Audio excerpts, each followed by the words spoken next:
Morning, everyone. I hope you've all had a lovely weekend.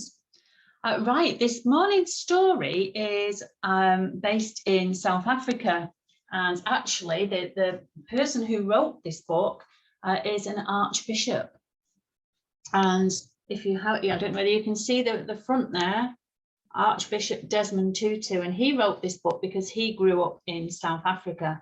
And it's called Desmond and the Very Mean Word. And when I read this, it did remind me of lots and lots of you in school. Okay, so here we go. Desmond was very proud of his new bicycle.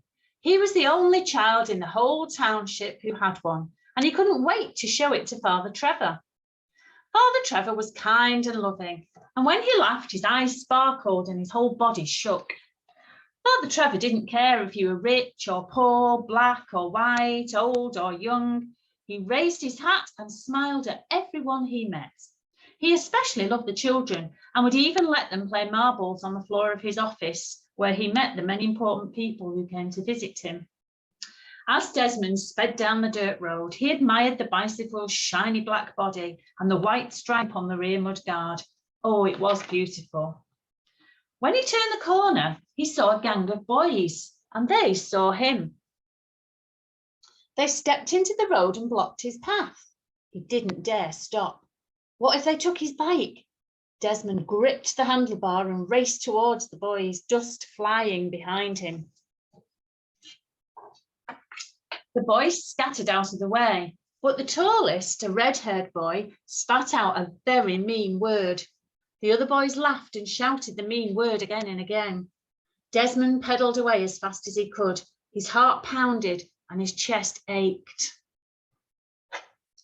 When Desmond got to Father Trevor's office, he threw down his bicycle. His teeth were clenched and a mean word kept repeating itself over and over inside his head, like an echo in a dark cave.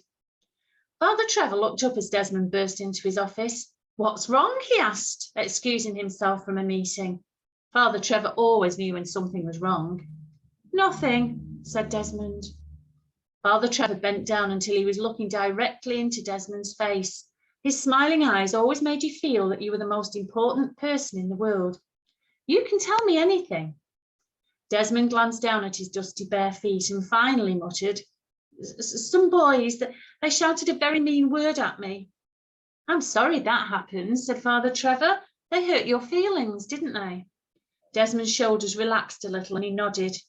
"Can you forgive them?" asked Father Trevor. "No, never," said Desmond, his fists balled at his sides. "I'll get them back." Father Trevor sighed. That's the problem, Desmond. You'll get them back, then they'll get you back, and soon our whole world will be filled with nothing but getting back." Very true, isn't it? That night, Desmond lay in bed trying to read his comic book by candlelight.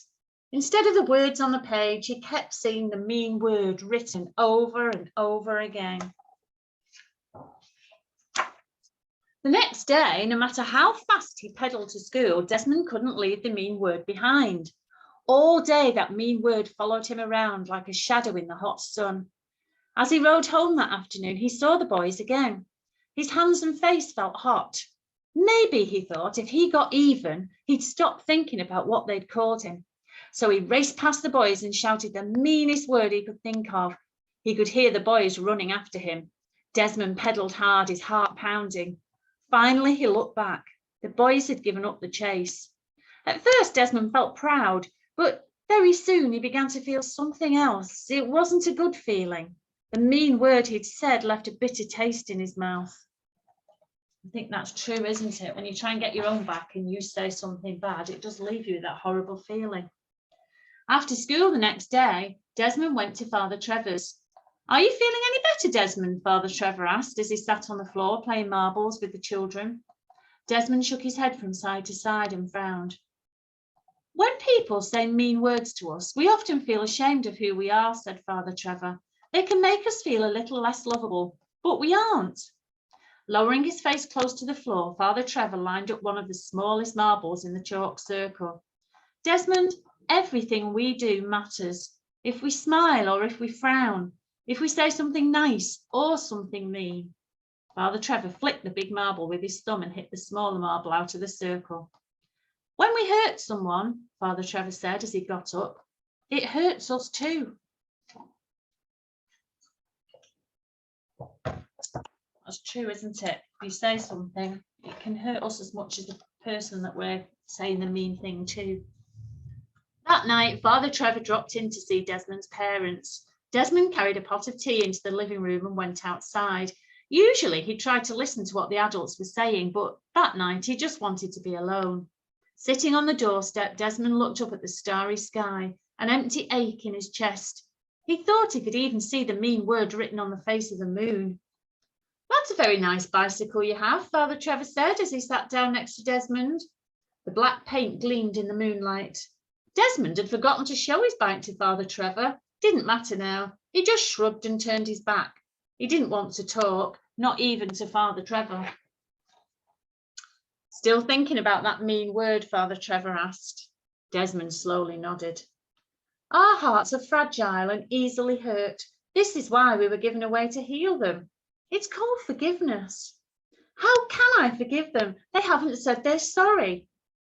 You don't need to wait until someone says they're sorry to forgive them. You have the power to forgive whenever you're ready. I'm not ready, said Desmond. That's fine, Desmond. Only you will know when you are. Father Trevor got up to leave. Desmond felt a lump in his throat. Father Trevor said very softly, let me tell you a secret, Desmond. When you forgive someone, you free yourself from what they've said or done. It's like magic. A week later, Desmond was riding his bicycle down the street when he saw the boy with red hair surrounded by two older boys. That'll teach you, one of them said, dunking the head of the red-haired boy in a bucket of water. Seconds later, the boy managed to raise his head, his wet hair standing up like a carrot top. He looked as if he was about to cry. A woman appeared at the door. Leave your brother alone. You're as bad as your father now. Get in this house before I... She didn't finish her sentence before the brothers were inside and the door had slammed shut. To Desmond's surprise, he felt sorry for the red-haired boy.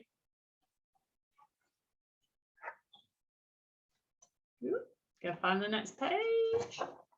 A few days later, Desmond ran into the neighbourhood market to buy his father a newspaper.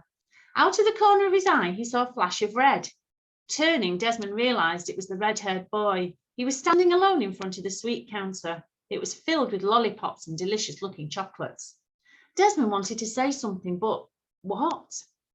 Thinking of the mean word he'd shouted at the boy, Desmond finally blurted out, I'm sorry for what I said. The boy looked at him speechless. Finally, he stammered, I guess well, Desmond didn't need the boy to say he was sorry. It would have been nice, but as Father Trevor had said, it really wasn't necessary. I forgive you, Desmond said quietly. As soon as the words were out of his mouth, Desmond felt a little stronger, a little braver, and he stood up that little bit taller. After buying the newspaper, Desmond went outside. The red-haired boy was sitting on a milk crate under a shady tree. The boy stood up and moved towards him. Desmond froze. The boy looked round to see if anyone was watching, and then handed Desmond a piece of chocolate. For just a moment, Desmond looked into the other boy's eyes and smiled. Then he hurried to get back on his bike, first popping a piece of chocolate in his mouth. As the sun set behind the houses, Desmond pedalled home fast, not out of fear, but out of joy. The cool wind felt good against his face. He wanted the sweet taste of chocolate on his tongue to last forever. Slowly, he spread his arms out wide as if he were flying. At last, he knew what it felt like to be free. It was as if he could embrace the whole world in his outstretched arms. And that's a lovely story about forgiveness. And sometimes it's very, very difficult to forgive people if they've said something mean or they've done something mean that's really upset or hurt us. But, you know, by forgiving somebody, it does make you that bit more powerful. Okay, you have the power to forgive people. And that's a wonderful thing to have. So next time, even if you're hurting inside, try and forgive somebody and see how good that makes you feel. Have a lovely week, everyone. I'll see you when you get to school on Monday morning.